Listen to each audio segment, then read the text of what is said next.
Hello, Mataji, and watching Morning Pulse on HORNBILL TV. Donald Trump, speaking about security in the Strait of Hormuz, said that United States is in talks with several countries to help monitor and secure the key shipping route. Trump said the response from partners nations has been positive and noted that the U.S. has consistently supported allies in NATO, including assistance related to Ukraine. He added that ensuring the strait remains open is a small but important effort and expressed hope that allies would support the initiative. But I don't think they're ready to do what they have to do. But I think they will be. But we're doing very well with respect to that whole situation that we're in. We are talking to other countries about working with us for the policing of the strait. And I think we're getting good response. If we do, that's great. And if we don't, that's great too. Remember, like as an example, in many cases, the NATO countries, we're always there for NATO. We're helping them with Ukraine. As many, it's got an ocean in between us. It doesn't affect us, but we've helped them. It'd be interesting to see what country wouldn't help us with a very small endeavor, which is just keeping the strait open. And by comparison, is a small. It's small because Iran has very little firepower left. Their missiles are down to a low number. You see, they're shooting very few of them. You know why? Because they don't have very many of them. And because we've decimated their manufacturing capability. Likewise, the drones are way down. They're down to about 20%. But they still have some. They're pretty tough. But the drones are down, and we're starting hitting, as of yesterday, we're hitting places where they manufacture. We think most of which we know where they are. So it's a very strong military operation, just as it was in Venezuela. We have the strongest military anywhere in the world by far, not even a contest.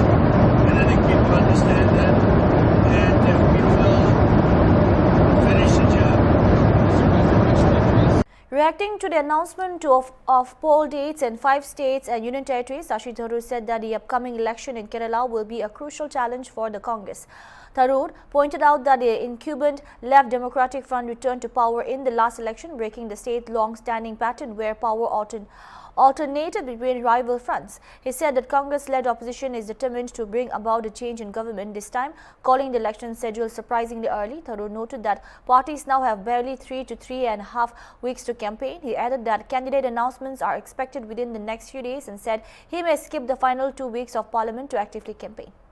So we have elections coming up in 5 states. Kerala is an important election. It's a very important challenge for us because we've had the CPM left LDF government coming back to power last time, which is unusual because for half a century the two parties, the two fronts have alternated in the government. So we don't want to allow them to repeat this. We need to change the government again this time. I should mention, however, that this very surprisingly early election has taken us all aback. We were all expecting the last 10 days of April maybe, but 9th of April we are voting in Kerala. That means there's just barely 3 weeks left and 3.5 weeks. And whereas the CPM has a lot of incumbents, 99 of their MLAs, I think 90 odd of those are going to be contesting. For us, we have a lot of new candidates and they need more time to familiarize themselves with the electorate and so on. So it is a bigger challenge for us, but we are working hard, prepared to rise to that challenge. I think in the next couple of days you'll see some candidates being announced. In any case, it is up to Monday, the filing of nominations. We will not miss that, I promise you. I will be missing Parliament. I have a almost 100% attendance record throughout my career, but now it looks like this election is going to make that impossible. I will probably not be here the last 2 weeks of Parliament in order to campaign. Many Chief Minister candidate in Congress, sir. A big question is that whether the Member of Parliament will be fighting the Assembly elections also, because there are so many Member of Parliament who are willing. I know. Personally, I'm not in favor of any blanket rule. I think we should look at the individual merits. You know, our approach is usually supposed to have been that winnability is the most important thing. So if there are some seats where you can only win by putting one of our MPs forward, I don't think we should have a blanket rule against that, but we'll have to see. The screening committee does not have any MPs in it, so the screening committee will be the ones deciding. We'll see what they decide. Thank you all. In Srinagar, Chief Minister Omar Abdullah expressed hope that tourists will begin visiting the gardens as the flower come into full bloom. He said the government wants both local and tourists to experience the natural beauty of Jammu and Kashmir, adding that the garden is expected to remain crowded with visitors while the flowers last. Abdullah also noted that new terraces have been added this year and more features will gradually be introduced to enhance the experience for visitors. उम्मीद करते हैं कि इस हफ्ते से जो spring का हमारा सीजन शुरू हुआ है, ये जम्मू कश्मीर के लिए हमारे टूरिज्म इंडस्ट्री से ताल्लुक़ रखने वाले तमाम लोगों के लिए एक नई बहार होगी। उनको एक बड़े मुश्किल दौर से गुजरना पड़ा है, लेकिन जैसे मौसम बदलता है उसी तरह हालात भी बदलते हैं। हालात में एक बेहतरी आए, लोग जम्मू कश्मीर की खूबसूरती का फ़ायदा ले सकें, यही हमारी उम्मीद है। और टूरिस्टों का बाग में आना ये तो अभी से ही शुरू होगा और जब तक फूल रहेंगे तब तक मैं उम्मीद करता हूं कि ये बाग जो है लोकल विजिटर्स और टूरिस्टों से जो है खचाखच भरा होगा। इस बार आपने पूछा क्या नया ऐड किया हुआ है। हर साल कुछ ना कुछ किया जाता है, लेकिन ज़रूरी नहीं है कि हर नए चीज़ के लिए संग बुनियाद रखा जाए या रिबन काटा जाए। इस बार डिपार्टमेंट ने कुछ टेरेसेस ऐड किए। टेरेसेस पे बेड्स के जो है डिज़ाइंस उनमें तब्दीली लाई और नई चीज़ जो आई है वो सूवनिर शॉप के हवाले से शुरुआत है। आहिस्ता आहिस्ता इसमें और चीज़ें लाई जाएंगी और कोशिश की जाएगी कि एक नया एक्सपीरियंस जो है यहाँ आने वाले लोग हासिल कर सकें।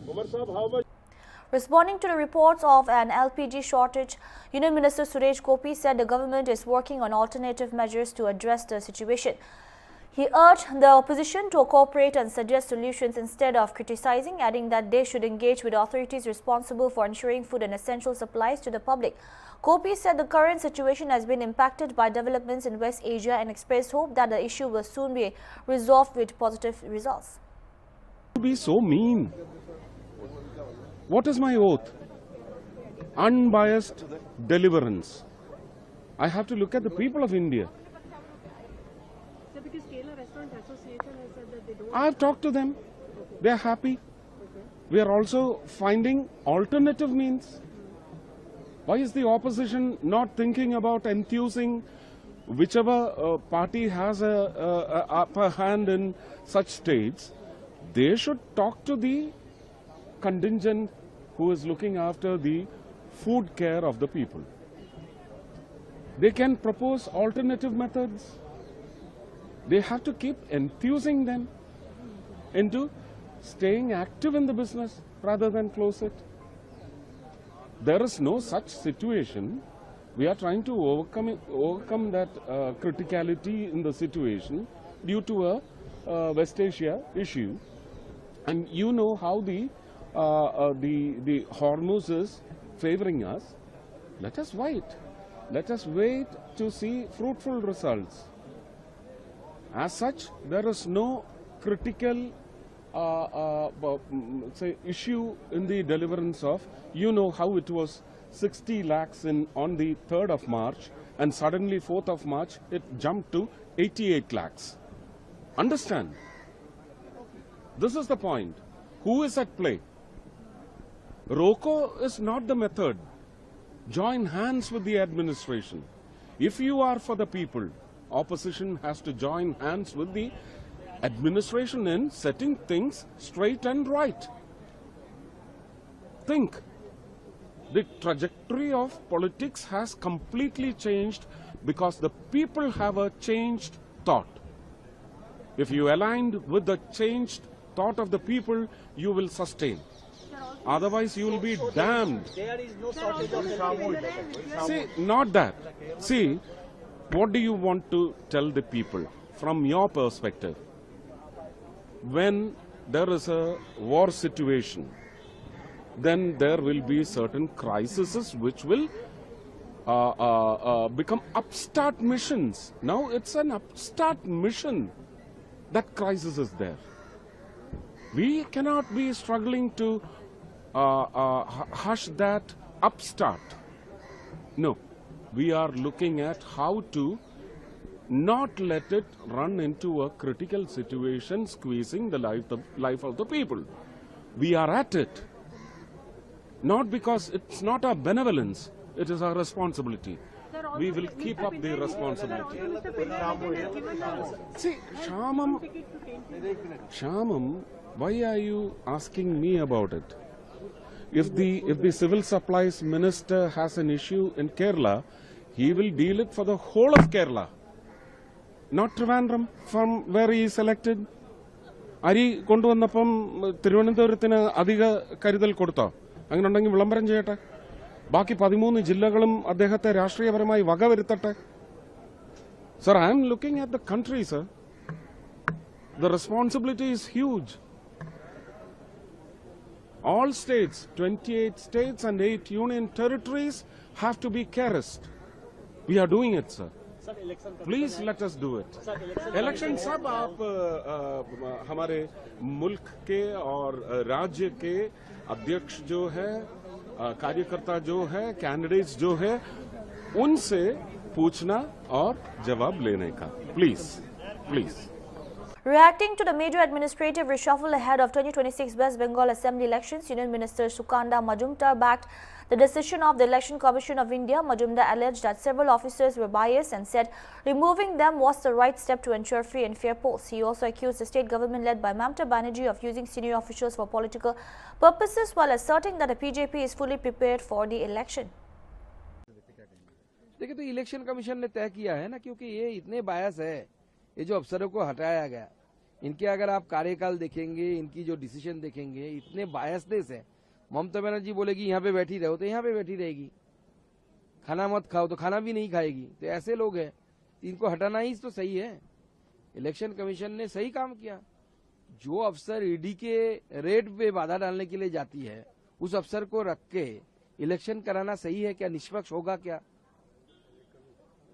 सर, और भी हैं, जैसे डीजीपी हो गए, कमिश्नर हो गए, ये सब लोग सारे गए थे ना. डीजीपी गया था, और ममता बनर्जी जिसको डीजीपी बनाता है, जिसको चीफ सेक्रेटरी बनाता है, उसको अपने पार्टी का मेंबर जैसा यूज करते हैं. जैसे आप देख लीजिए, नंदिनी चक्रवर्ती को चीफ सेक्रेटरी बनाया गया, जबकि उनसे सीनियर बहुत सारे अफसर बंगाल में थे, सबको सुपरसीड करके उनको बनाया गया. उनको लक्ष्मी भंडार मिल गया, तो वो कॉम्पेंसेट करने के लिए चली गई. तो आप कह रहे हैं कि टीएमसी का ही पार्ट है ये टीएमसी के एक्सटेंडेड लीडरशिप है. फ्रेंड्स, ये टीएमसी के फ्रेंड्स है. बीजेपी का एक है ना, ओवरसीज फ्रेंड्स ऑफ बीजेपी, ऐसे एडमिनिस्ट्रेटिव फ्रेंड्स ऑफ टीएमसी है सारे. सर, पोल डेट डिसाइड हो गई है, 2 चरणों में चुनाव होने, तो भाजपा की किस तरह से 23 और 29 तारीख को इलेक्शन होने वाले हैं, 2 चरणों में. ज्यादातर पार्टियों ने 2 या 3 चरण के बारे में मांग की थी इलेक्शन कमीशन से. इलेक्शन कमीशन ने उसी मांग को मानकर 2 चरणों में किया, और बीजेपी पूरी तरीके से तैयार है. आपने देखा 1-2 दिन पहले मोदी जी का क्या भव्य रैली कलकत्ता में हुआ है, जो दर्शाता है कि बंगाल की जनता तय कर चुकी है कि आगे आने वाले इलेक्शन में मोदी जी की सरकार यहाँ पे बनेगी. Amid the ongoing tensions in the Iran-Israel conflict, Reuven Azar, ambassador of Israel to India, said Israel's objectives remain unchanged. He stated that the aim is to neutralize Iran's nuclear and ballistic missile threats and weaken what he described as forces of oppression within Iran. Azar added that Israel will ensure the Iranian regime cannot rebuild these capabilities after the conflict ends. Coming to the end of this interview, sir, you started this war by saying that you are going to reduce the capacity, or you are going to eliminate the capacity of Iranians. You, in a way, achieved it. You and the alliance has announced. You got rid of the leadership also. So why these goalposts are shifting? No, there's no shifting in the goalposts. We have stated at the outset that we have here 3 goals: to neutralize the nuclear threat, to neutralize the ballistic missile threat, and to give the Iranian people an opportunity to embrace their future by degrading the capability of the forces of oppression inside Iran, the Basij and other forces. So we are doing exactly that. Nothing has changed in terms of our aims. So there is no off-ramp, which you are saying right now. We are going to continue with our effort. There are two options here. Either the Iranians comply with the conditions the United States has put forward, and if they continue doubling down, we will exhaust this effort, and we will make sure, after this war is over, that the Iranian regime cannot reconstitute these plans. Thank you so much, sir. On Iranian retaliation, he said Israel had anticipated such responses but claimed that Iran's capabilities have already been degraded. Azhar also accused Iran of escalating tensions by targeting multiple countries in the region. Taken aback, or are you surprised by the retaliation which Iran has done? No, we're not surprised. We knew that the Iranians have these capabilities. In fact, following our effort back in June, we have degraded the capabilities of the Iranians, and the damage that they are inflicting on Israel now is much less than what they did back in June. But you said that you are really surprised by the attack which is committed on the other countries. Well, they decided to escalate by attacking 12 countries in the region. I think this is completely irresponsible. I think that the United Nations Security Council has put out a very strong statement that was approved, and that is backed, was co-sponsored by India and is backed by 130 countries. So, what they try to do, this regime, is to terrorize the world, is to make them put pressure on the United States and Israel, but what is happening is the exact opposite. The pressure is on them, and will continue to be on them, because they are the aggressors. So the critical view is... Addressing concerns about wider repercussions, he said that impact of current conflict would be far less severe than the consequences if Iran were allowed to develop nuclear weapons and large stockpiles of missiles and drones. He added that Israel and the United States are acting to counter what they view as an existential threat to regional and global security. Energy resources are scarce, and it's affecting now, having a spillover effect in other countries like India. So everybody has it in mind, when is this conflict going to end? Well, we said at the outset that this might take a few weeks. The repercussions we are seeing now might be substantial, but they are nothing compared to the repercussions that we would suffer if this regime would acquire an arsenal of nuclear weapons, if this regime would acquire a stockpile of tens of thousands of ballistic missiles and drones, because that would allow them to continue their policy of terrorizing the region. I remind you that before the 7th of October, they were controlling 4 Arab capitals, and they would be able, with these tools that we are now taking out of them, to subjugate entire countries to their will, including the future development of the Gulf. That would seriously undermine the interest of millions of Indians that are working in the Gulf. It would seriously undermine the interest of India to have trade in trillions of dollars with the region, because everything would be up to this Iranian regime to decide. And that would throw terrible havoc to the region. So by defending ourselves and removing these existential threats that we have, Israel is doing a service, and the United States are doing a service to the region and to the world. Sir, where do you... Ahead of the 2026 Kerala Legislative Assembly elections scheduled for April 9, Rajiv Chandrasekhar, president of the Bharatiya Janata Party in Kerala, said that the NDA-PJP is likely to announce its first list of candidates. He said voters in Kerala are looking for changes after decades of alternating government led by the Communist Party of India and the Indian National Congress. Chandrasekhar added that the remaining candidates will be announced within the next 24 to 48 hours. No, I said yesterday I look forward to these elections. Every Malayali today in Kerala is looking forward to these elections, because these are no ordinary elections. These are extremely important, decisive elections, because every Malayali in Kerala has been given only 2 options for the last 70 years.